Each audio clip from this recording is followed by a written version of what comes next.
Welcome to Lagniappe, a program about events, issues, and people. I'm Cory Crowe. I'm joined today by Taylor Nelson, Sam Coleman, and Ben Simmons. And today talking about Stoneface, the rise and fall and rise of Buster Keaton. Welcome. Thank you all for being here today on KEDM. Thanks for having us. Well, let's start right here. I want to start with the man, Sam Coleman. Sam, this play is going on at the Strauss Theater Center here in Monroe, and you are Buster Keaton in the play. So tell folks a little bit about Buster Keaton. Who is he? Buster Keaton was an actor and film director about 100 years ago, right around the time of the birth of cinema.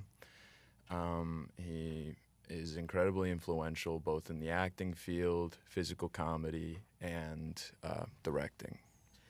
Taylor Nelson's with us, the stage manager. Taylor, I think a lot of folks know Buster Keaton. If they see like some of the Buster Keaton bits, they know Buster Keaton. They may not know it is Buster Keaton. Right. Yeah, I think the show does a really good job of touching on a lot of the kind of blockbuster moments of Buster's life. We incorporate Sam, you were talking the train from the General and Free and Easy and the Navigator and Battling Butlers. There's all kinds of points from Buster's life and film career that are in the show.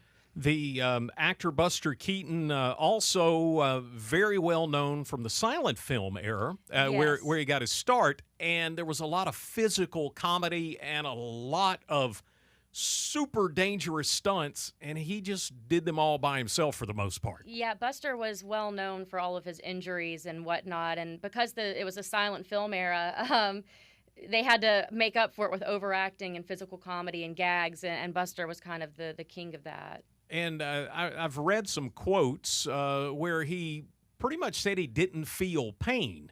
And could take a lick and get the laugh. That's very believable to me. I didn't know he said that, but he broke his neck at one point, and it was that way for a full year without him knowing it. He just sort of had neck pains, didn't realize he had an entire fracture. Isn't that terrible? That is. Sam Coleman with us. Ben Simmons also with us. And, Ben, you play Roscoe Arbuckle, also known as Fatty Arbuckle. And in that day of the silent film, Fatty Arbuckle, Charlie Chaplin, Buster Keaton were like the biggest movie stars in the world. Yes, Fatty had already established himself as a director and running a film company with Skank, another producer, and actually brought on Buster Keaton into some of his films, and Buster got his start with Roscoe, and Roscoe actually helped train Buster how to direct and act in the silent films. The story is about the rise of Buster Keaton. So he had a great career as a silent film artist, and then there's a giant fall. Tell me about that. Well, when the industry made the transition over to the talkies, a lot of the silent actors were sort of left behind, especially in Buster's case, because he was really a pantomime and a vaudeville talent, hadn't had much vocal training, had a terrible voice for that sort of thing, and that really did him in. The fall happens, and Buster falls into a lot of bad stuff, doesn't he? Yes, he does.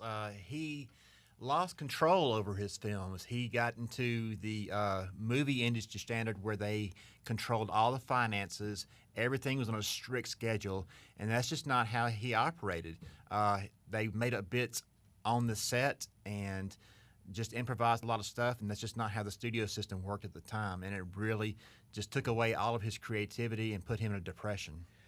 I think people would recognize scenes like there's an old black and white movie where the train is going across the gorge. The movie's called The General, and they spent, I think at the time, one of the biggest sums ever spent filming a scene. They bought three locomotives, they crashed them, and they burned up a bridge and crashed this big train off a bridge. I think everybody knows that scene. Oh yeah. That features heavily in our show as well.